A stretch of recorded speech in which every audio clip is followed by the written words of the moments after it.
we have a fun little project to work on. So got a watch case that I'm working on. So I'm almost pretty much done with it as far as what I think I'm going to put into it. But I got the crystal pretty much fitting, as long as the crystal didn't break. There we go. Got the crystal pretty much almost fitting in there. And so now what I'm doing is getting the movement uh, in the case of the watch and sitting a little bit lower. I need a little extra clearance. So we're gonna go in with the hand engraver and just try to take some more down. It's gonna be a little bit of a slow process because I don't want to take anything from the sides. And so I'm gonna have to go in and just slowly chip away at this metal and get a couple of sections a little bit lower. And then the back will fit on, I don't know. Another day I'm going to make a different back, but this is just a little Seiko that I'm converting. So it's actually pretty cool. It's a, I don't know, it's a cheap watch in a really nice case. So I'm pretty pumped up for this.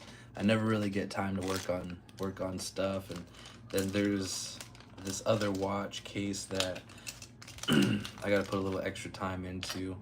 It's an old one I made years ago, and I have to give it a little bit of TLC.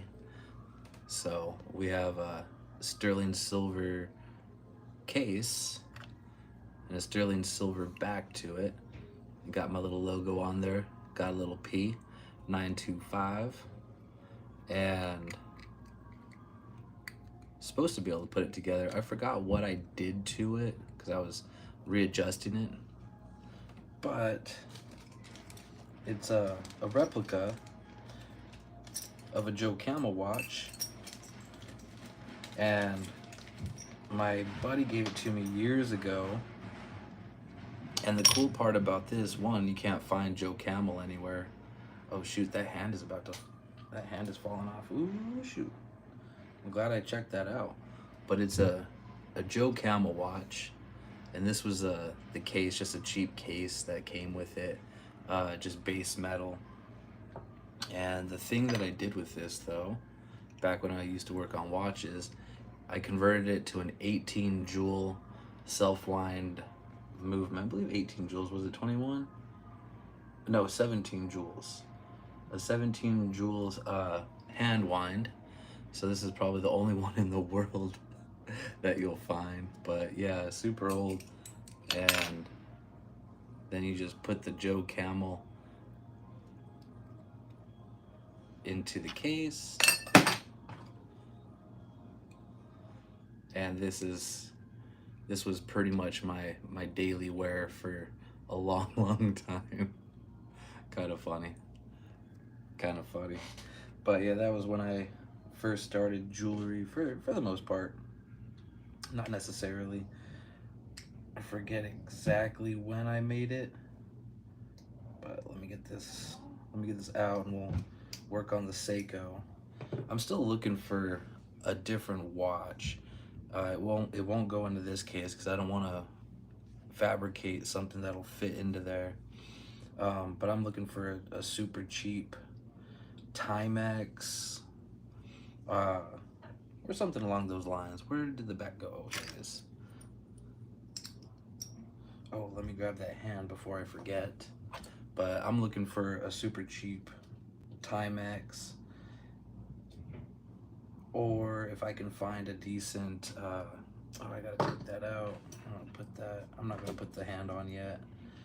Or a pretty cool, inexpensive self-wind, because I don't have time to convert anything. Not anymore. My time is very, very precious, and there's a million things I always have to do, so there's that. But if I find something kind of cheap, then I want to do another case for it, that's for sure. And then I might make, I'm not really don't like too flashy of things anymore, but I was going to, on this one, do a sterling silver band. and call that good. But let's get our hand engraver sharpened and chugging on this watch. And then I have a little crocodile grain leather band to go on this one, and then I have to remake the buckle, so that'll be pretty fun. But let's sharpen up our hand engraver, that way we can get going on this. I really don't want to spend too much time.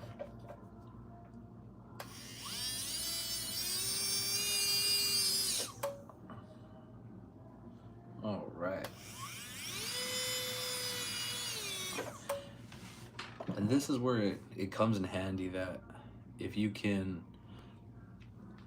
modify your gravers, like this one's modified a little bit. It's not the greatest for watches, but we have some modification on it, so that way I can get into different spots. Now, the thinner I make this, the less weight it has at the tip to push. So let's see if I can get you guys in just a little bit more. There we go.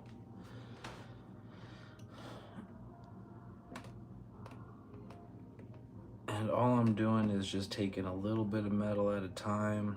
I have to get this flat first, because I was using the micro motor for most of this, and it is not really even at all. Oh, we got some turning on there, that sucks. Yeah, I'm trying to figure out how to get this held, because I really don't want to melt any wax, and I don't have that much wax in this shop anymore. I got a lot somewhere else, but that's it. I don't want to go all the way over there. So I'm just doing what I can. And hand engraving is fun but annoying at the same time. It's very important that you let your graver take the metal away for you, instead of using all your weight to force the graver to take metal away.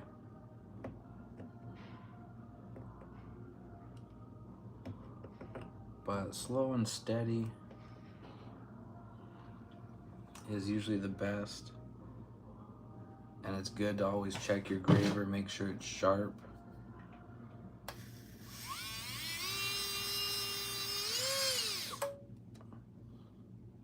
And make sure it's flat. When you sharpen it, that's very, very important.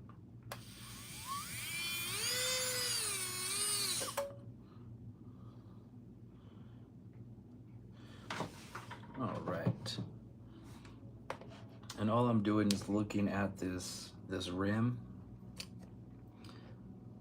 and seeing what sections need to be taken down, because this was a casting.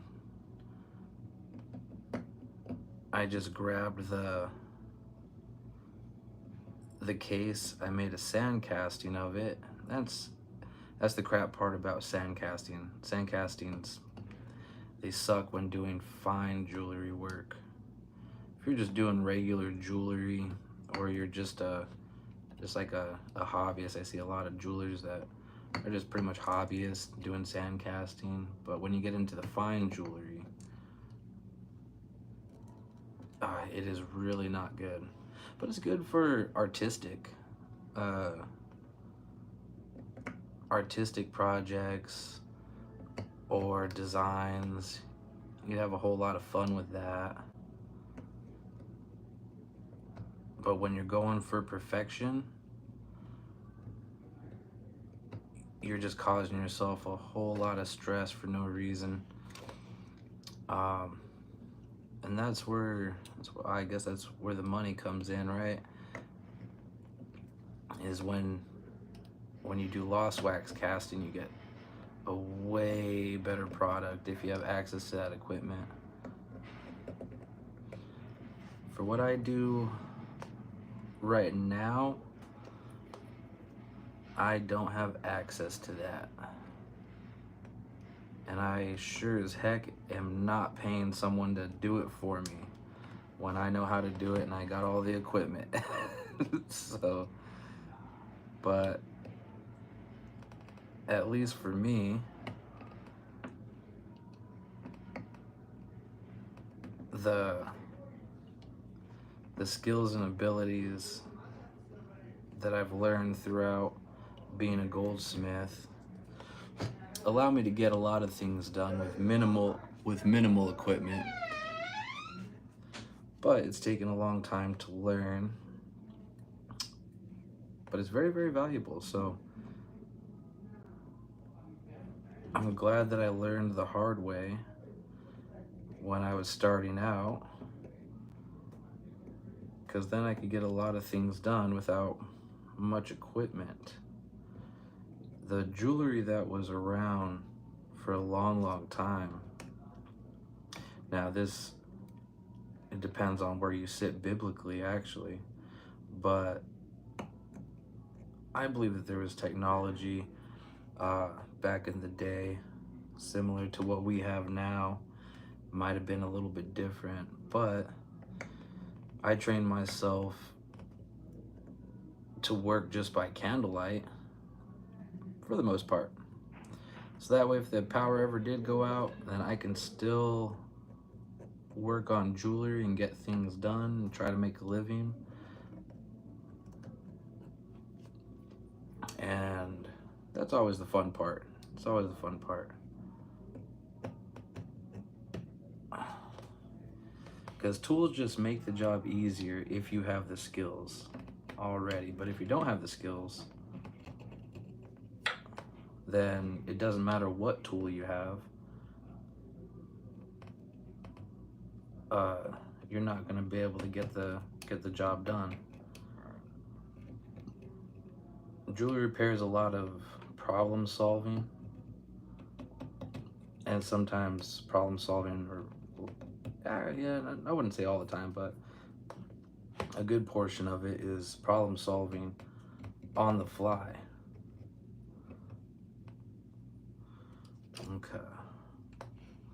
So I might even still come in here with a micro motor and get a little bit of this ridge more defined,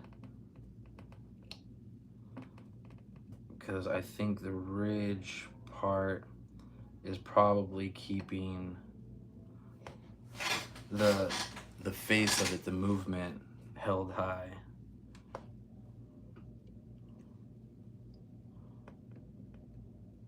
All right. There's that.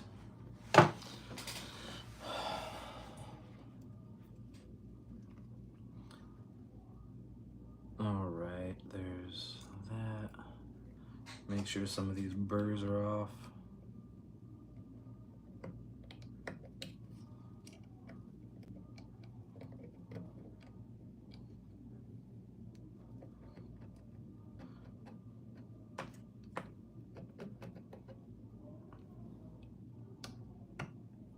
Okay.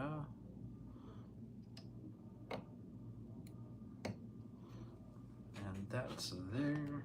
So let's go on this side. And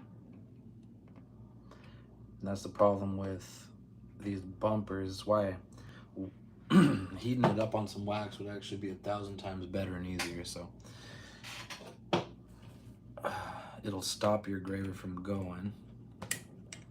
But let's pull it out.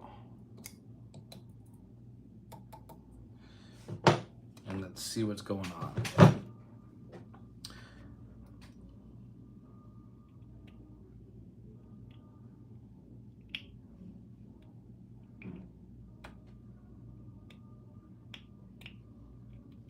There we go. And this side.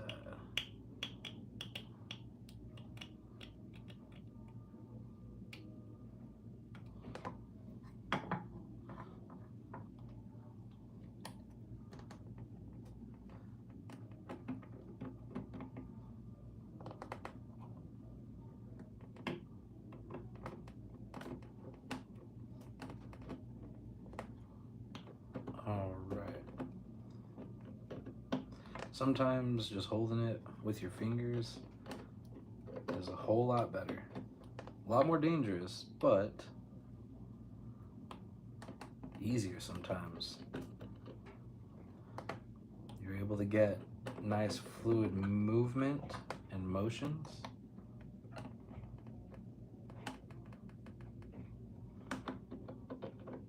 But if you slip, it's going right into your finger. And you're gonna hurt yourself good, just like I did just the other day. Oh yeah, it was on this finger right here. Got a big old slice right up there. And then stabbed myself yesterday on the tip. So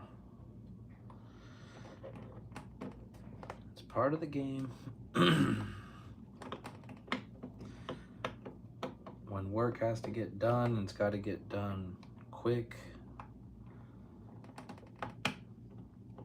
Sometimes you risk your safety for it.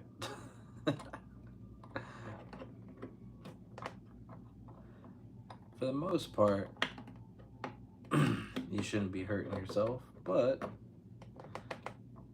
it's the name of the game.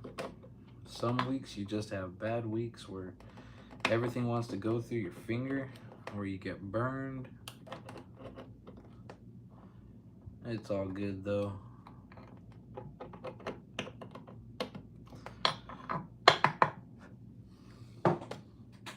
Okay.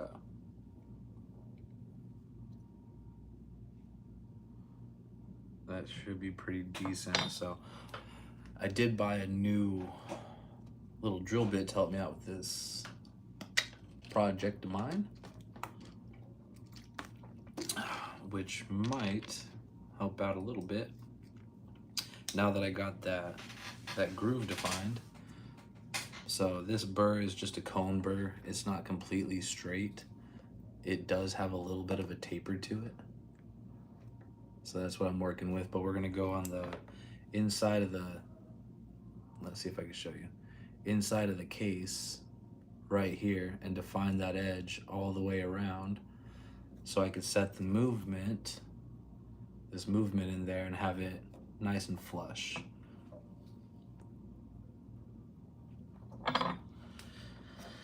All right, let's get a little bit of Pro Cut. And the major thing right here is that we don't cut into the defined edge that I have for the case back, because I already have that pretty much perfect.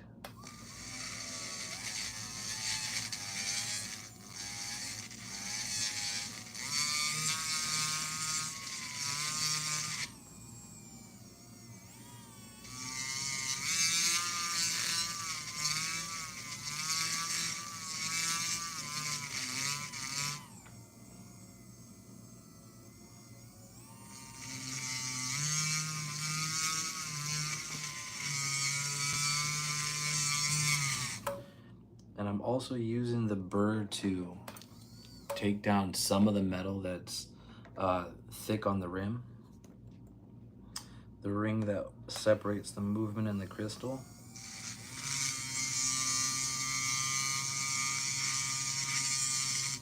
So a little bit of a double purpose.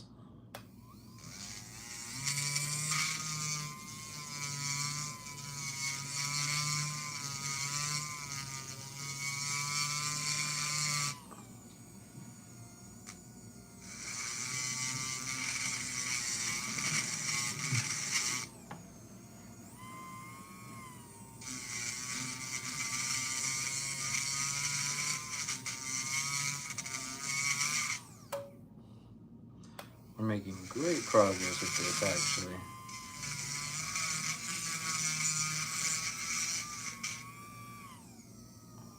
Okay. Try not to rush too much. I don't know about anyone else, but when I tend to rush things, that's when I start messing up.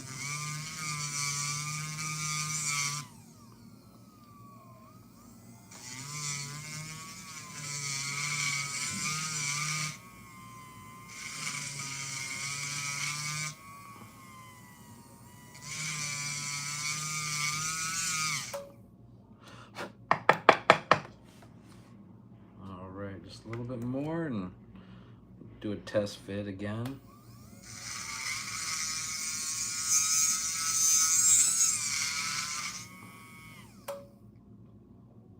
Okay.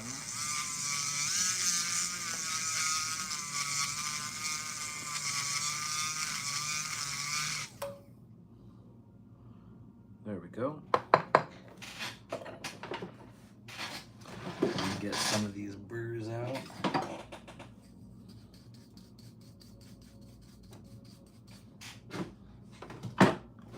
Awesome sauce. And I don't know if I brought the stem and crown with me, so I might wait to put the hole in the side for the stem and crown so I can adjust the time. Okay, so this is what we got so far now. So we got the custom gold case. The movement is in here.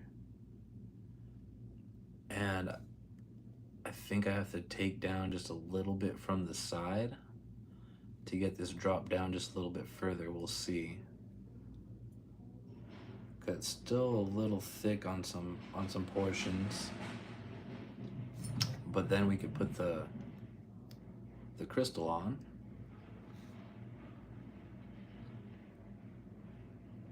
And it'll be a nice little case.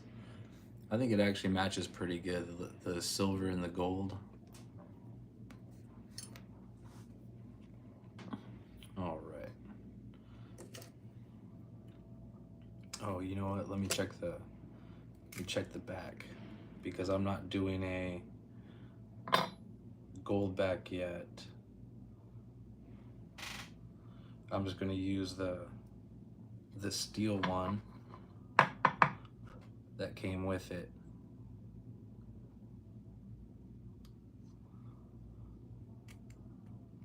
Come on. I don't want this face to scratch. You know what? I could always just buy that movement putty. I think that'd be better, actually. Come on. Come on. Now you don't want to stick. Yeah, they have this movement putty for movements. So instead of having a movement ring, this is a movement ring. And it just keeps the movement from jiggling on the inside of the watch case. They have this putty that you just put into it and give it some time to harden.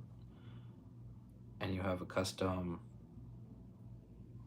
fitting movement ring. It's what they used to do back in the day as well too, because you would make the gold or sterling silver case. You pick what movement you want. You would make the case. You pick what movement you want. You put the movement onto the face of the watch, which is the picture and the design, and then you just put that putty in there. That way it would just hold it. So trying to use as many of these modern parts as possible is a little frustrating, but the old movement ring is holding it really nice in there by taking some time. So let's see if the back wants to clip. If it clips, then we should be good. And then I can finish this watch up, but I have a feeling that the movement is still a little bit too high.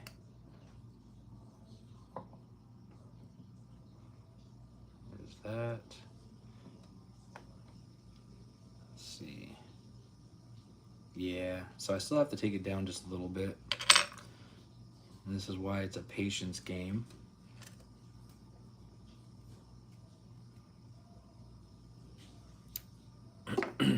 But I will get there. I will get there. Sometimes I just want to snap my fingers and call it good. Okay. Let me just check this real quick. I had it to where, yeah, So it should just fit on there nice and snug.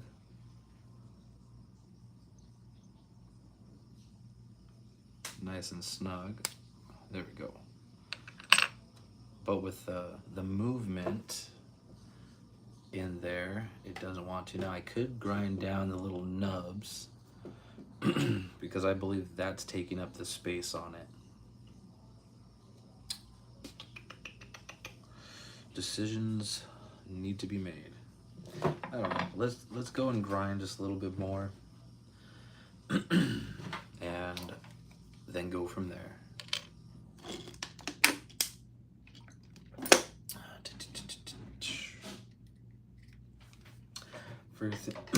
First things first, sharpen up the graver.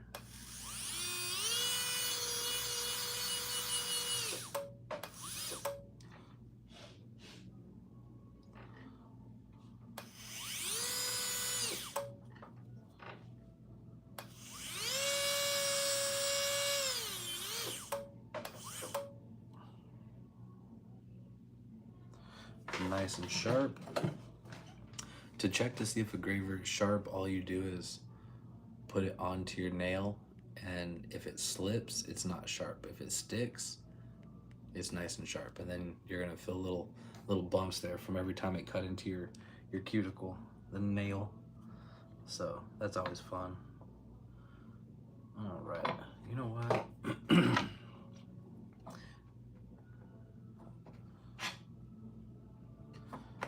Let me see about doing this.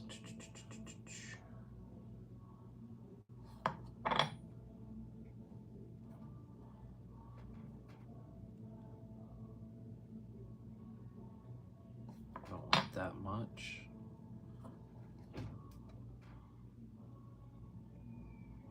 That looks good.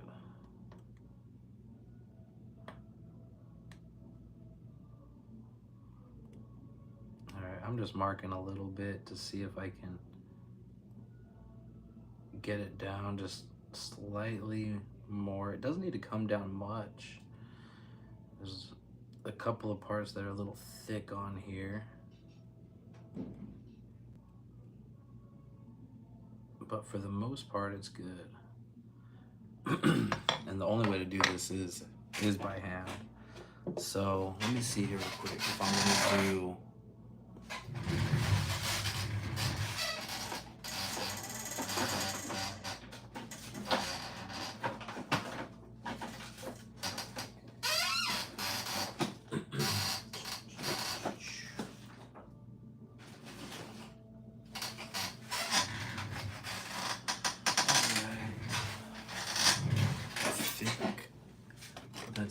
yeah, I really don't have much wax in here anymore.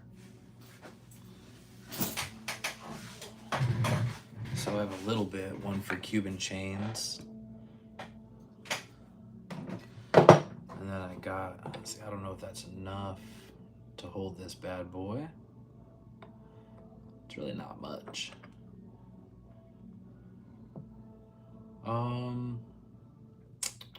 Is there anything to hold? Nah. There's got to be a ridge to hold it. So, could try it on here. Because I want to get this done. Yeah, we'll put it here on the side. Oh, if I do that. So, here's the problem, right, with putting it on wax. Actually, no.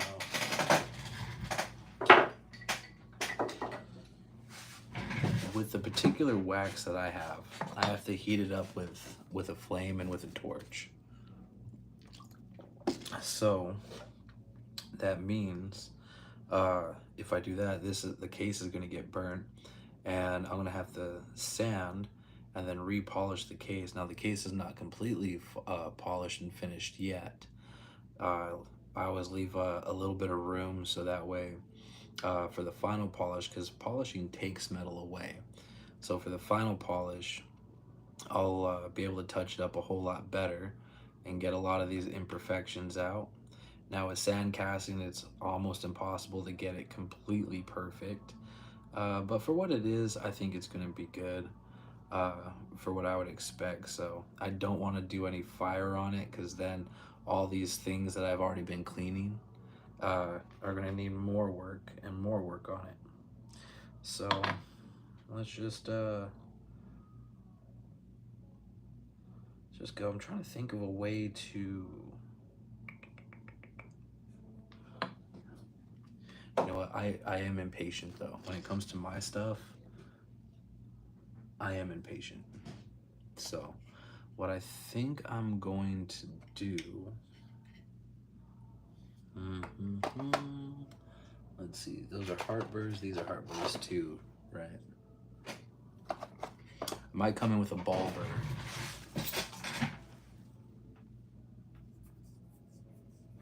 Yeah. Oh, I do have this. I keep forgetting about this.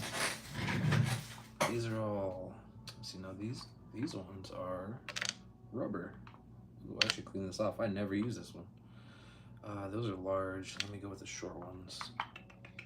4 short ones for the GRS ball. For what I do, and that's the cool part, right? Is when you are a professional jeweler, there's certain tools that you use and there's certain tools that you don't. And it doesn't take too much. I think this is going to actually help out a whole lot. So I'm glad I didn't put fire on this, just like I was going to.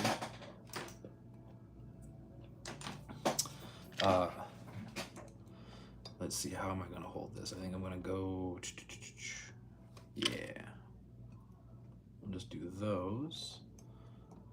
Or am I going to double this up side by side? Or am I going to do one extra little portion? That won't necessarily fit. That actually might come in handy though. That'll give us some downward pressure as well. Okay. So let's check this out. Let's see if that'll hold it good. But yeah, there's just a certain number of tools that every jeweler uses. Not every tool under the sun will be good for a jeweler, and that's where you get comfortable and familiar with. Let's see, this should make it a whole lot easier to hand engrave. Not every tool that is, see, that kind of still sucks. It's making me come in at too heavy of an angle and wanting to cut. That's nice though.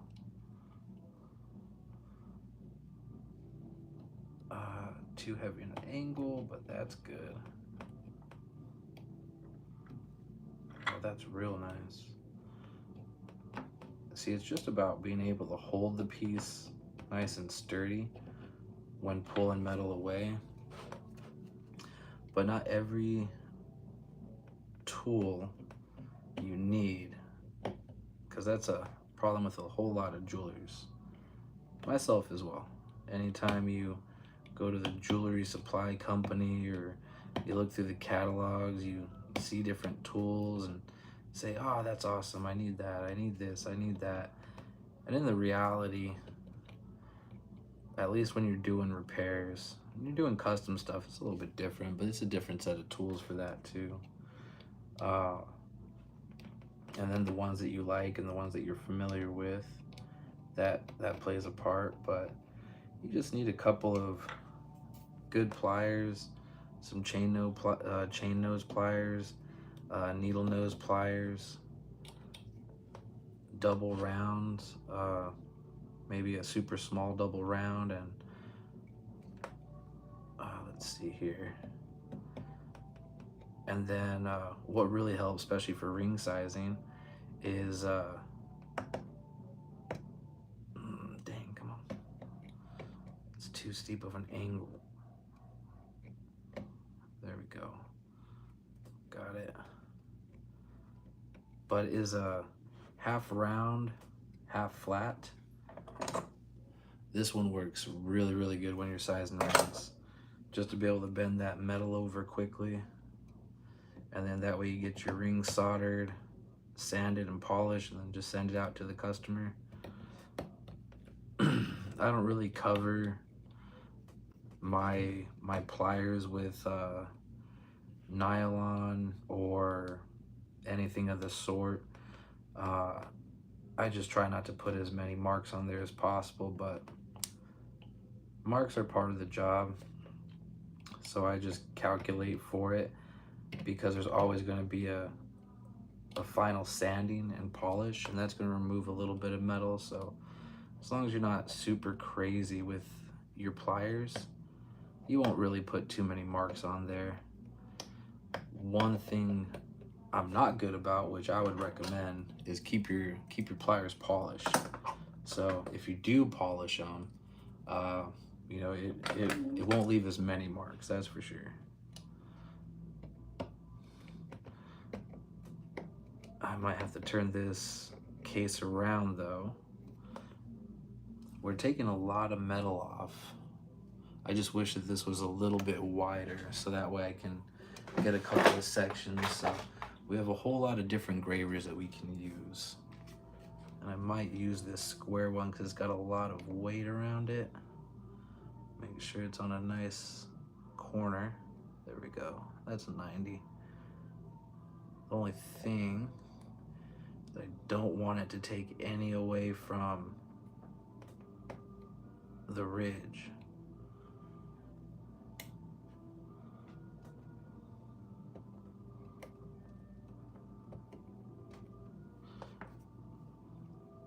And if you don't have enough weight on your graver, you're gonna just remove little bits of metal.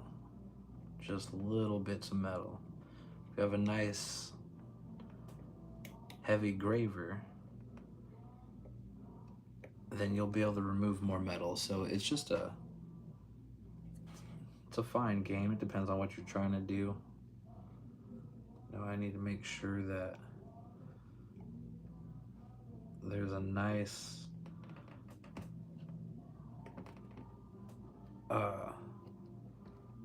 90-degree angle on what I'm using.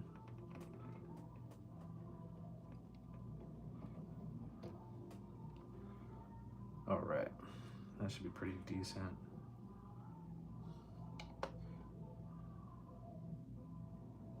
Okay. Gotta be careful with this ridge.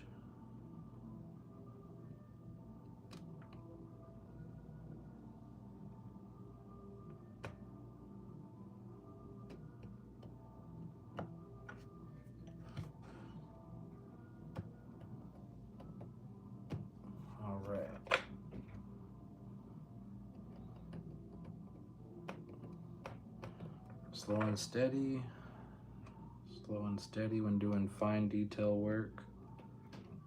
I'm on the top ridge now, just kind of touching up what the graver is messed up.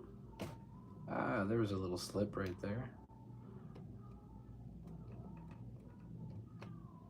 That's all right, because it's not on a section that matters too much.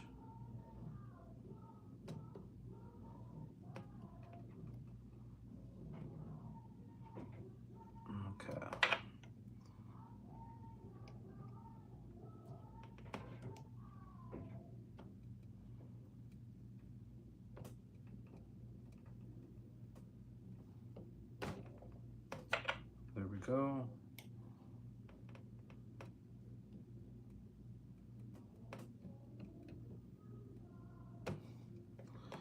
And we're gonna finish it off by going the other direction. Make sure I'm on that 90.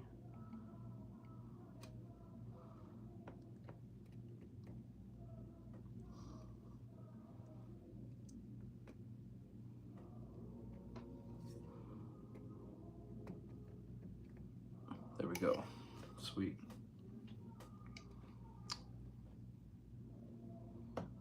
All right. So there's a lot of different bits, gravers that you can use. It's all about adjusting them, and I don't have that many that are suited for what I'm doing right now. So that really sucks. But I'm just working with what I got, trying to do my best. And so that's why I'm going to take a different approach again. And I'm going to go on with a micromotor.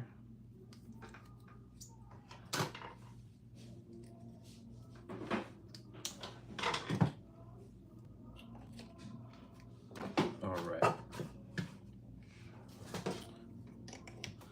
Let's pull this bad boy out.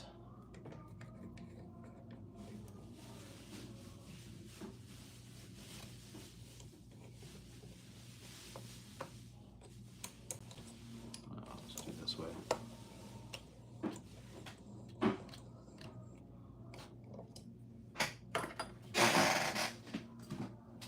All right.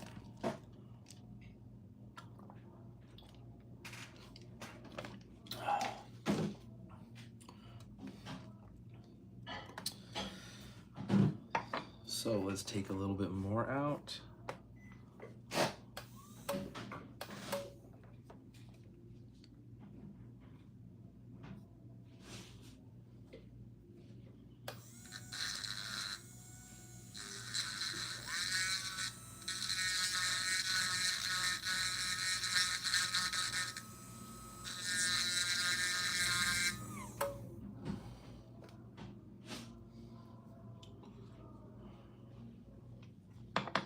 I have to pull this out just a little bit further.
All right, so we're still going at it.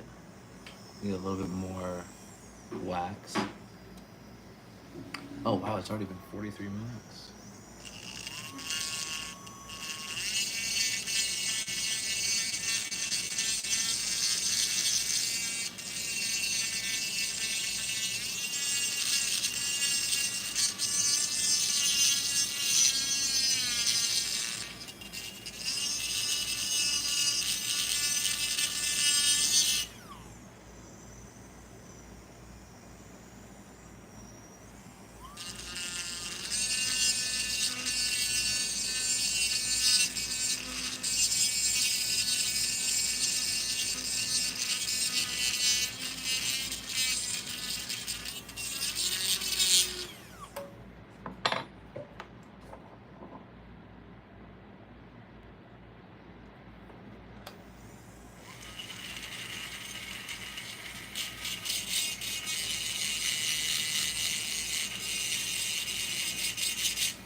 Oh shoot, see that was bad.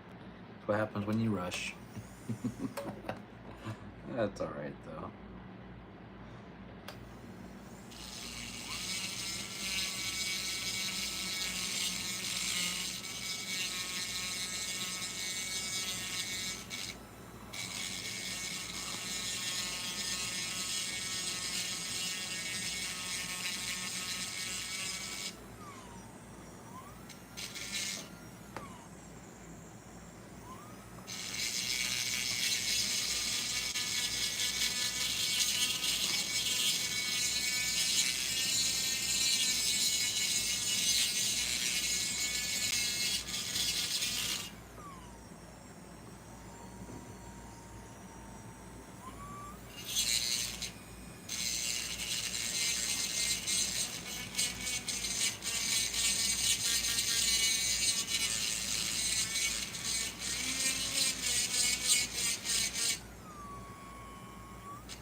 go.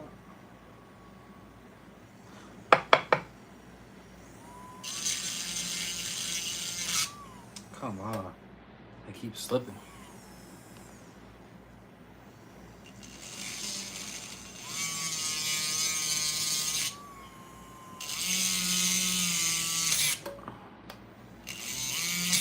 Dang, come on.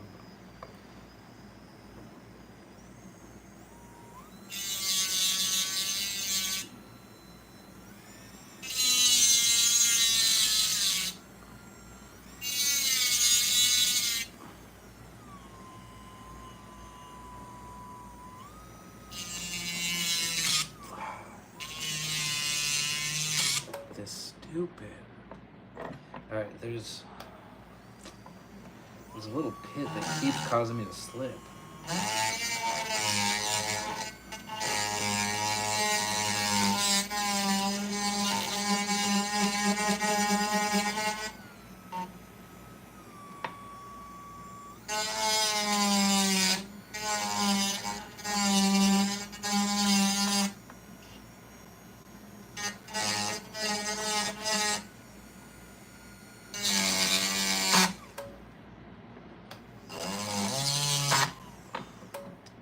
Come on. That sucks. Okay. Yeah, I saw the time and I'm over here thinking to myself, shoot, I don't want to spend that much time on this.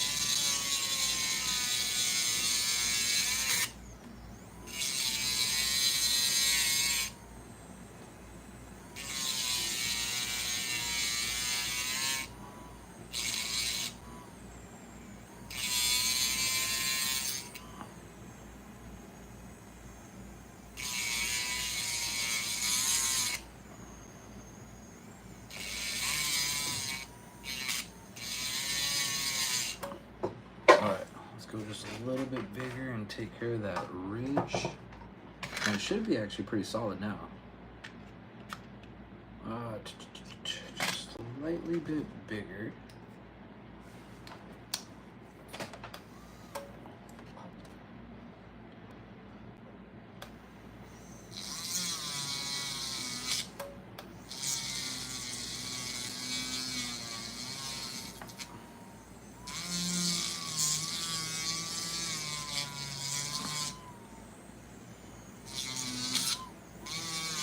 Come on.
Alright.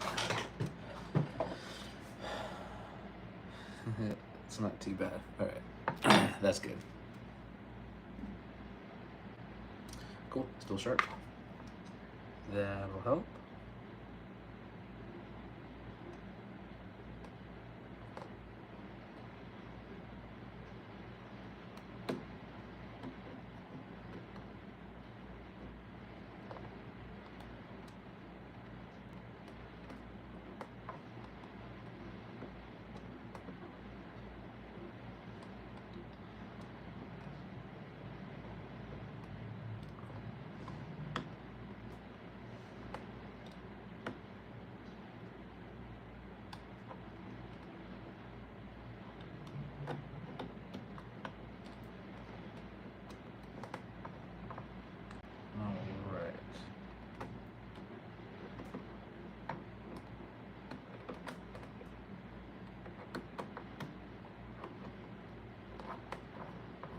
we go.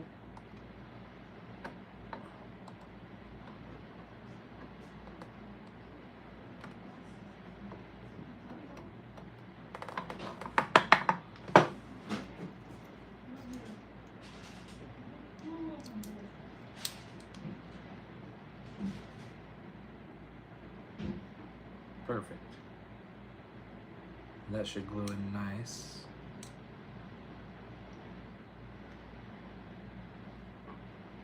All right.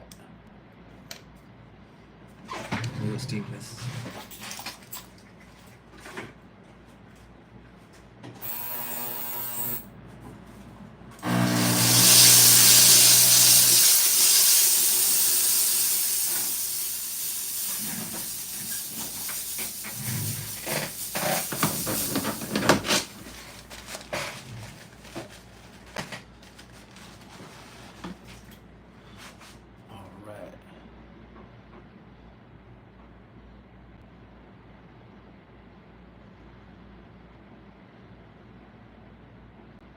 Ooh, that looks a lot better, actually.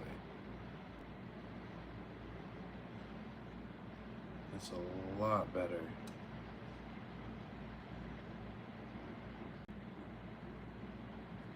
I like that.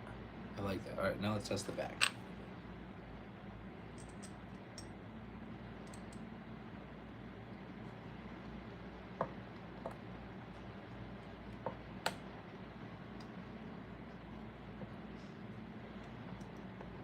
Now this is a press-on back, so it might be beneficial just to use the watch press.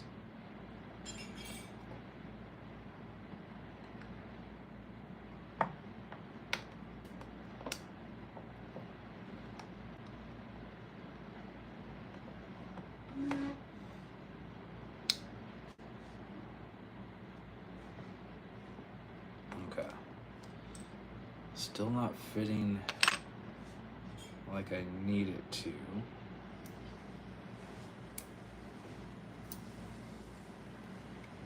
So I'm gonna do a quick test of something. I'm gonna take the movement ring out because we can still shave down the little tops of the movement ring. And I can also do an old school, super cheap old school way of holding the movement from jiggling back and forth, and that's just using paper towel. But with this low, ooh, that side needs to get a little bit lower. I can see that.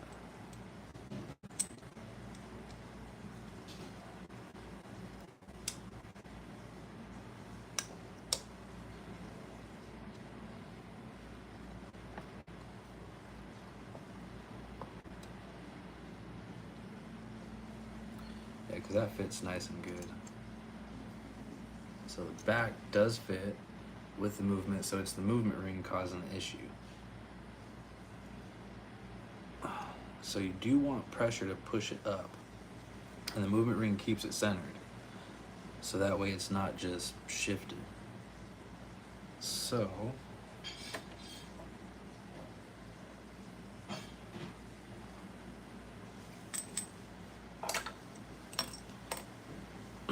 what I'm going to do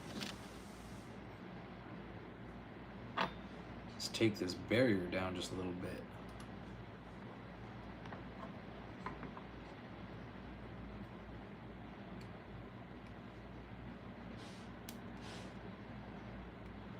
It also might be just a little bit. Actually, you know what? Let me do this. Because as I'm test fitting the movement ring doesn't want to drop down. And that's very important, that the movement ring drops down nicely. Because if it doesn't drop down, yeah, there's a big space. If it doesn't drop down, then that's causing the back pressure. So actually, before I do anything, I'm gonna go back onto this drill bit, and I'm gonna widen this up just a little bit.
go in with a sander and try not to widen the edge.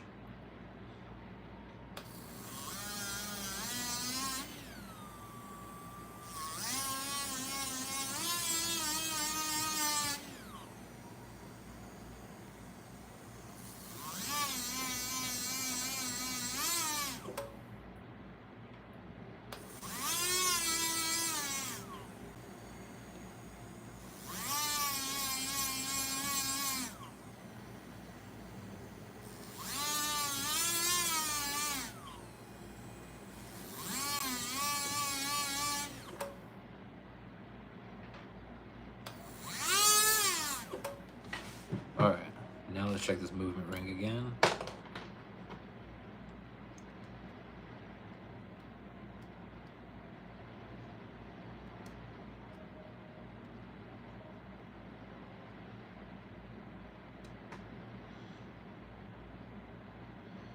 It's still catching on some things, so the back wants to go down nice. Start catching about there and there.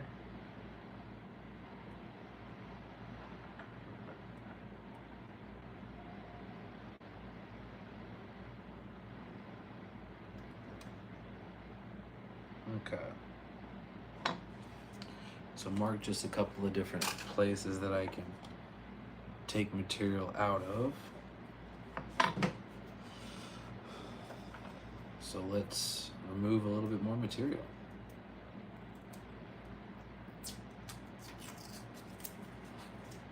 And this is just 600 grit sandpaper.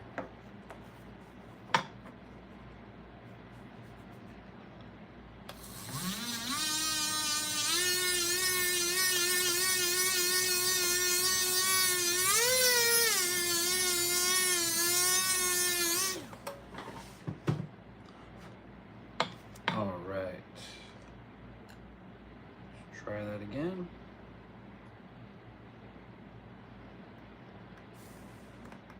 That fits a lot better, but we're still not on the money yet. Okay. We're close. We're close. I'm going to come in with a little bit of a heavier sander. And look at this ridge.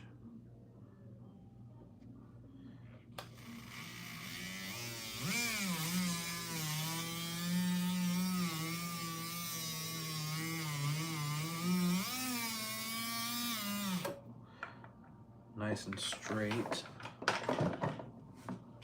All right.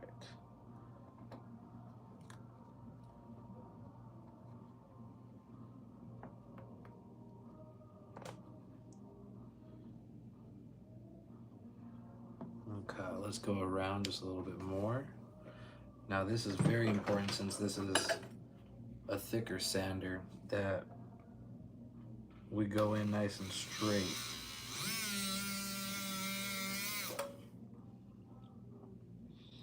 Because this takes a lot of material away quick.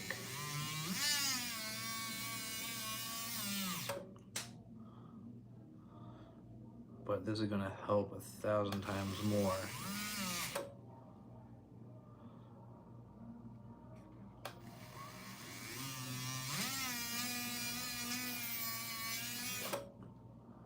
All right, and it's getting hot, so watch your little phalanges if you are doing this. So, ooh, that's hot.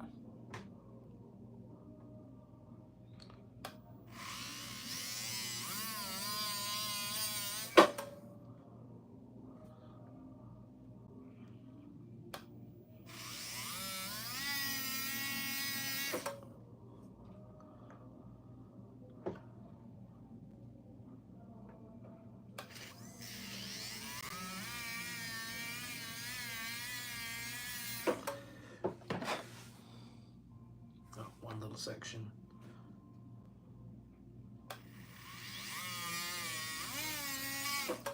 There we go. Ooh, that's hot. All right, right, let's test again.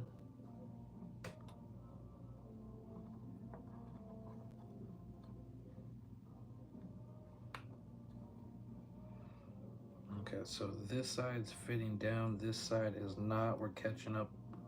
We're catching on the left side just a little bit.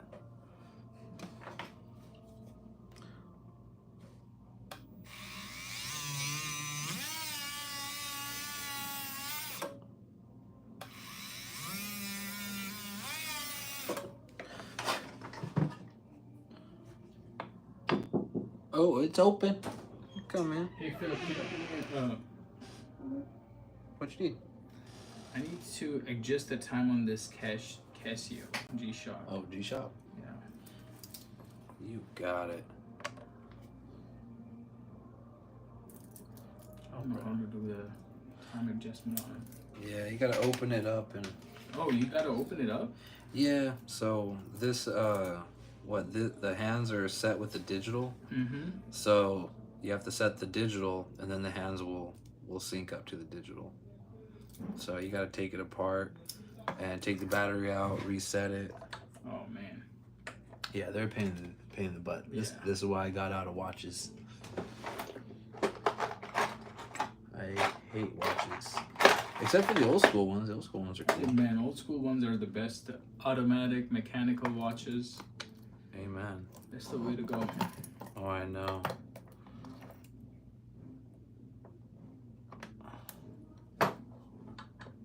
These new digital ones are just pieces of crap. They look shiny, but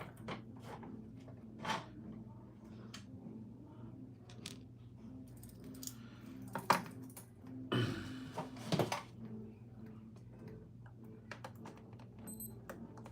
shut up.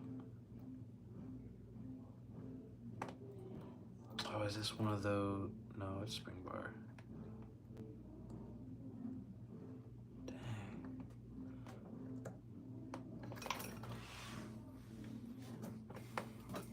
That's a pain in the butt.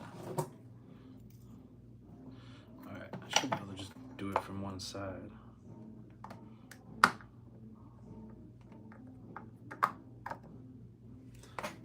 There's a thicker.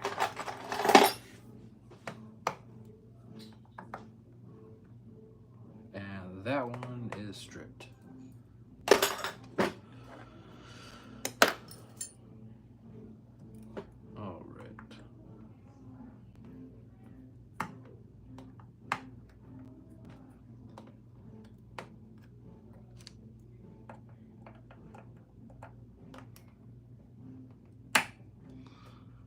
These things are pieces of crap. I hate G-Shocks. I hate G-Shocks. They're retarded. Unless you can set it yourself. If you can set it yourself, then that's a different story. But setting it for other people, no, I'm good. If you can't take care of it, buy something else. That's the way I see it.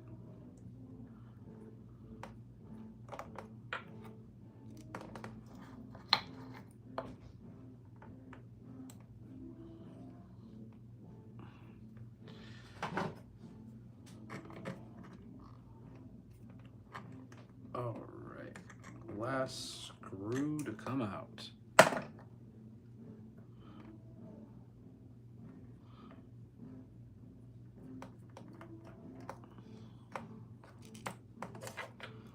It's been a long time since I've set a G-Shock, that's for sure.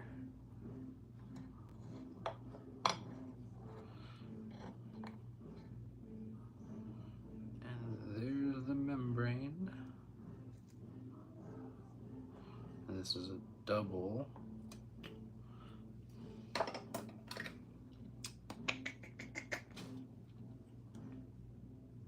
Yeah, this ain't solar, right?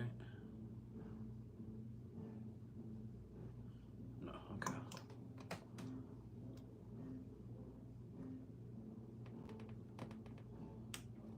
There we go. Power is not cut off yet. Come on.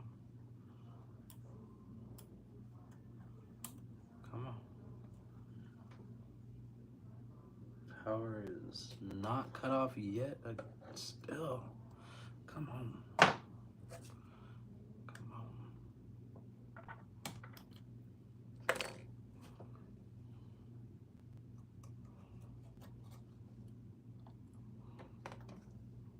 All right, there we go.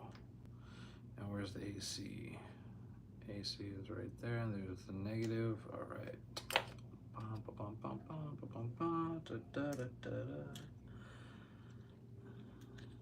I guess you'll go in there, and you will slide up into this hole.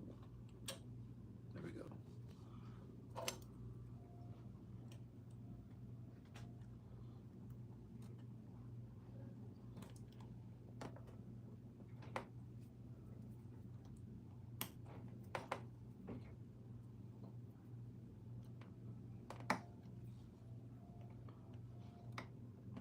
There we go.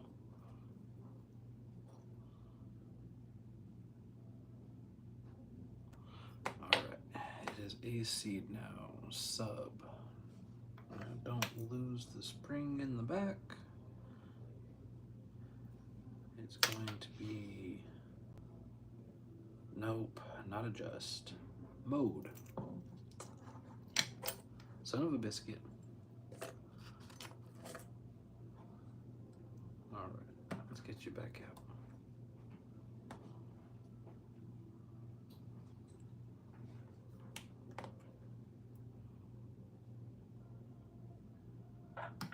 There we go.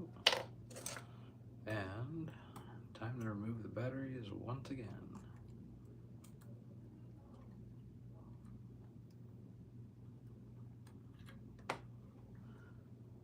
Power is still on somehow, magically.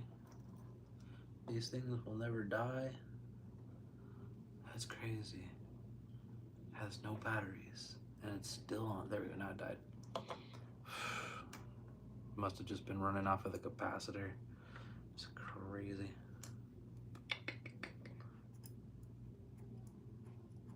All right, let's get you back in there. There's that one, and here's this one.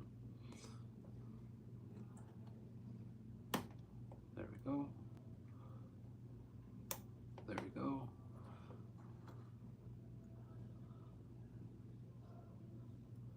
See it? It's flashing. Now we should be able to not lose a spring and hit mode.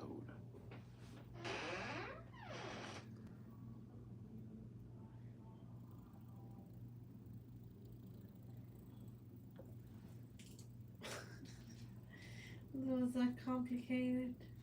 I don't know how to do these ones. You didn't see me do this, and I will not do it again. Yeah, there's a reason I got out of watches.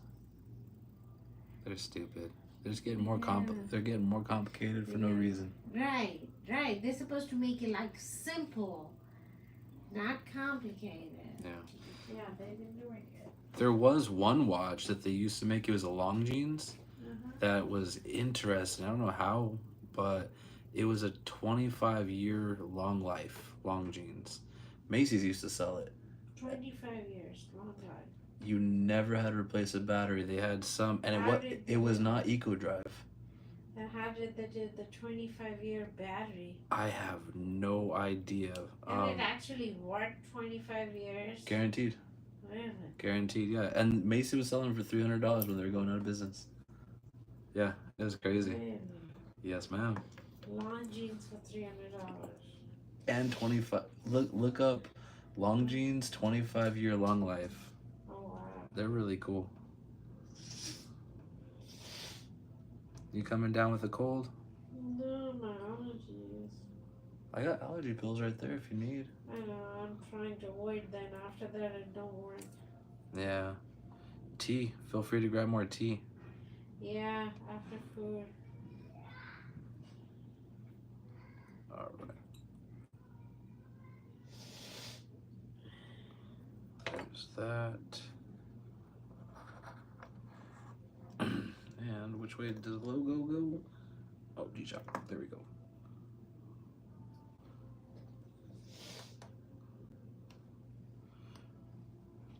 You think it's the weather change? Mhm. Yeah. I think so too. I've been getting tired. It's crazy.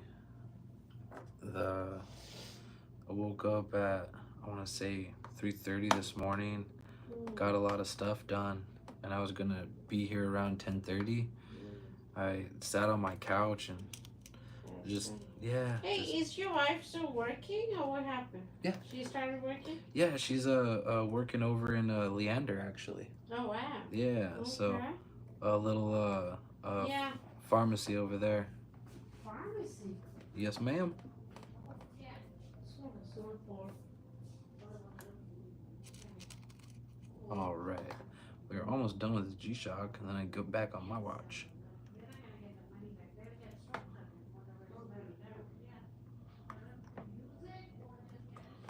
All right.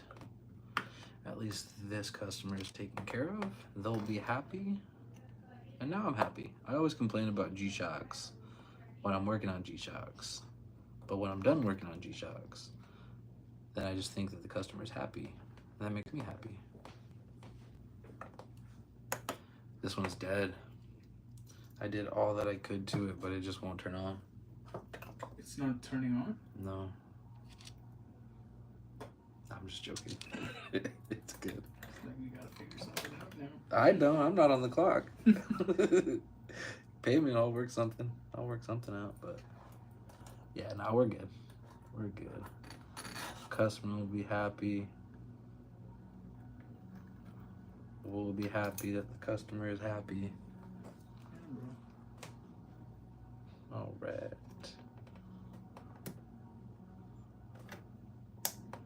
There we go. Last little pin.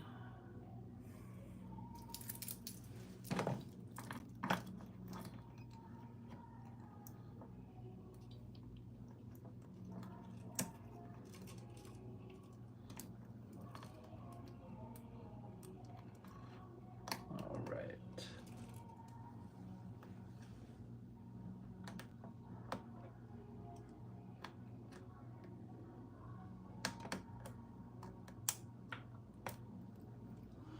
So now it's set. So on these, you have to take out all the batteries to make sure there's no power to it. And you have to look for a little place that's gonna say AC. On the back, there's usually a sticker. Oh shoot. All right, well, you're gonna have to take the back off and just get that tightened back down for me if you don't want, or if you can. The little gasket sticking out. My bad. No worries. I tried getting it in there. But there's a little sticker on the back that says AC, so when you take away all the power and then you put the batteries back in, you have about 10 to 15 seconds. I'll set it for you though real quick. You have 10 to 15 seconds to hit mode, and then the hands will shake and it'll say H set. Then you get the hands set at 12. And so then whatever time you set, the hands will then go perfectly at that time. It's weird. Okay, so now we can set. And what is this? It's not Denver, it's Central Time, Yeah. right? Does it say Central or what? I haven't set a watch like this in forever. Mountain? No, it's not Mountain. It's not Mountain Time. It's Chicago. Yeah, Chicago, yeah. There we go. I don't know if it's daylight savings or not. 12, and then Yeah. Yeah, he's setting it. and it is 2:31.